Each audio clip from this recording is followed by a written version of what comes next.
I never thought my life would take such an unexpected turn. When I married my husband, I believed I had stepped into a life of love, security, and a peaceful home. He was everything I had ever wanted: kind, successful, and deeply devoted to me. The only challenge was his son, Ryan. At first, he was distant, polite but reserved, always maintaining a respectful yet detached demeanor. I knew blending into an already existing family wasn't easy. Ryan was in his early 20s, independent, and used to life with just his father. I wasn't looking to replace anyone, just to build a comfortable space where we could coexist. Over time, things improved. We started having small conversations about school, work, and even casual jokes over dinner. His walls weren't completely down, but I could tell he was beginning to accept my presence. My husband was frequently away for business trips, which left Ryan and me alone in the house more often than not. At first, it felt awkward, but soon, we developed an easy routine. Late-night conversations in the kitchen became normal. He started opening up about things he never shared with his father, his frustrations, his ambitions, even childhood memories that made him nostalgic. I saw it as a sign of trust, of us finally forming a bond as family. But then, there were moments that felt different.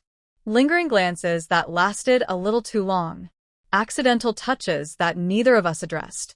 A certain warmth in his voice when he spoke to me, something deeper than mere respect. I brushed it off. Maybe I was overthinking. Maybe I was just being too observant.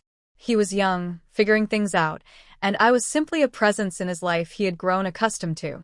One evening, after a long day, I stepped into the living room to find him on the couch, scrolling through his phone. He looked up, his gaze unreadable. "You look tired," he said. A simple sentence, yet something about the way he said it made my stomach tighten. I laughed it off and thanked him, but I couldn't ignore the way he was looking at me, like he saw something more than just his father's wife. I started paying more attention to his behavior. The way he started working out more, dressing differently, wearing cologne similar to the ones my husband wore. It felt odd, but harmless. Yet, somewhere deep inside, a thought crept in that I refused to acknowledge. I convinced myself that I was imagining things.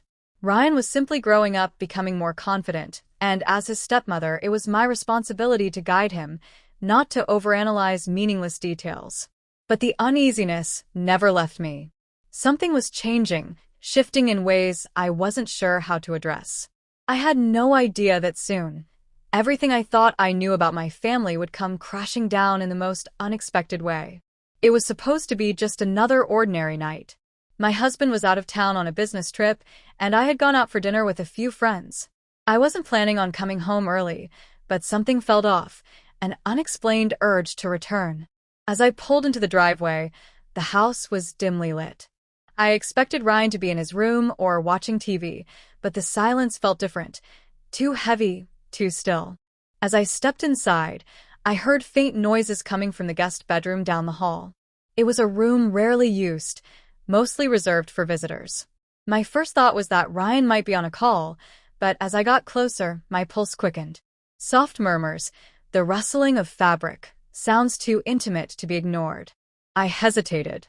A part of me wanted to turn around, to pretend I hadn't heard anything, but curiosity, or maybe instinct, pushed me forward. My fingers barely grazed the door handle when I heard something that made my breath hitch. A woman's voice, soft, teasing, but what sent a shiver down my spine was the way she spoke. It wasn't just casual conversation. There was something disturbingly familiar about it, something unsettling. I pushed the door open just enough to see inside. And then, my world shifted. Ryan was there, his back turned to me, his arms wrapped around a woman whose face was barely visible. But what caught me off guard wasn't the act itself, it was her appearance. She looked like me.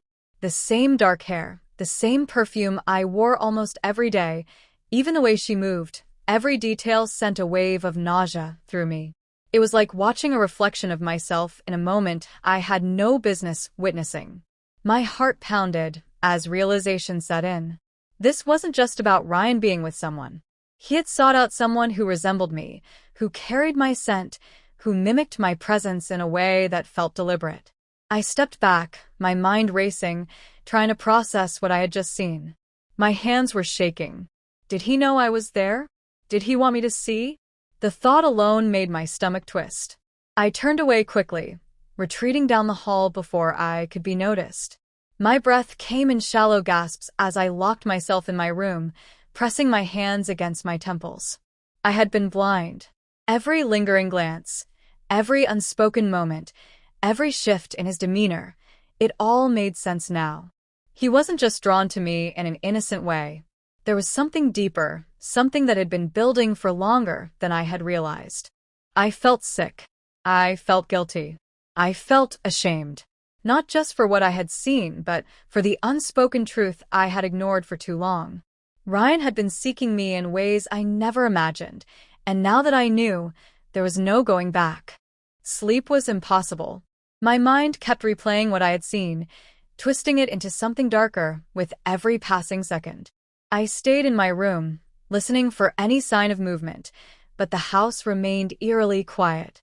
When morning finally arrived, I forced myself to act normal, to move through the motions as if nothing had happened. But I could feel it, an unspoken tension thick in the air. Ryan noticed immediately. He watched me carefully, his eyes lingering too long, as if trying to decipher what was wrong. I avoided him, keeping conversations short, forcing smiles that didn't reach my eyes. But it wasn't enough. By mid-afternoon, he finally confronted me. "You're acting weird," he said, studying my face. "Did something happen?" I hesitated, considering lying, pretending I was just tired. But the words slipped out before I could stop them. "I got home early last night." His expression didn't change at first, but I saw the flicker of realization in his eyes. He knew exactly what I was talking about. For a moment, he said nothing, his jaw tightening as if debating whether to deny it or admit the truth. And then, he sighed, running a hand through his hair. "She reminded me of you," he confessed, his voice low. The air in the room shifted. My stomach clenched. I wanted to unhear it, to erase the words from existence, but they hung between us, heavy and irreversible. I forced a laugh, though nothing about this was funny. "That's not normal, Ryan." "I know," he admitted. "I've tried to stop it, but I can't." My breath hitched. This was more than just an infatuation. It had been brewing, simmering beneath the surface, waiting for a moment like this to be exposed. "This has to stop," I said, my voice sharper than intended. "Whatever you think you feel, it's not real." He took a step closer, and for the first time, I saw something vulnerable in his eyes. "You don't understand. You're the only one who ever really sees me. The only one who listens, who—" "Ryan, no." My voice cracked. "This isn't right."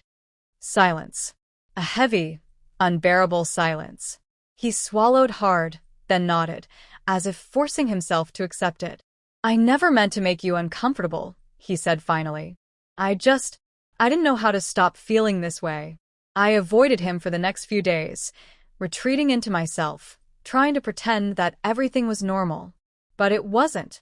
The weight of our last conversation pressed down on me, making every interaction feel strained, every glance heavy with things left unsaid. I could tell he was trying to respect my distance, but the tension between us lingered like a storm waiting to break. Then one evening my husband called. He was coming home earlier than expected. Relief flooded through me. His presence would restore balance, bring back a sense of normalcy that had been slipping through my fingers. But deep down, I knew it wouldn't erase what had happened. Ryan must have sensed the shift in me because that night, he knocked on my door. I hesitated before opening it, bracing myself for another difficult conversation. "I just want to say I'm sorry," he said, his voice quiet. "For everything." I studied him, searching for any trace of lingering feelings, but all I saw was exhaustion, like he had been battling something within himself, just as I had. "We move forward from this," I said, keeping my voice steady. "Nothing happened. Nothing will ever happen. We forget it and move on." He nodded, but there was something sad in his expression, like he knew it wouldn't be that simple. But he didn't argue. Instead, he stepped back, giving me space, silently acknowledging the line that could never be crossed again. When my husband returned, I threw myself into my role as his wife, determined to erase any lingering unease. Dinners were shared, conversations were light, and to anyone else, we looked like the perfect family. But I felt it, an invisible thread that had been severed, something broken beneath the surface that could never be repaired. Ryan distanced himself after that. He stopped lingering in the kitchen late at night. Our conversations became polite, but nothing more.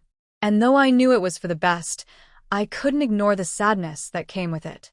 One day, he announced he was moving out. My husband was surprised but supportive, proud that his son was taking the next step in his life. I simply nodded, knowing it was the right decision. The night before he left, I found a note in my room.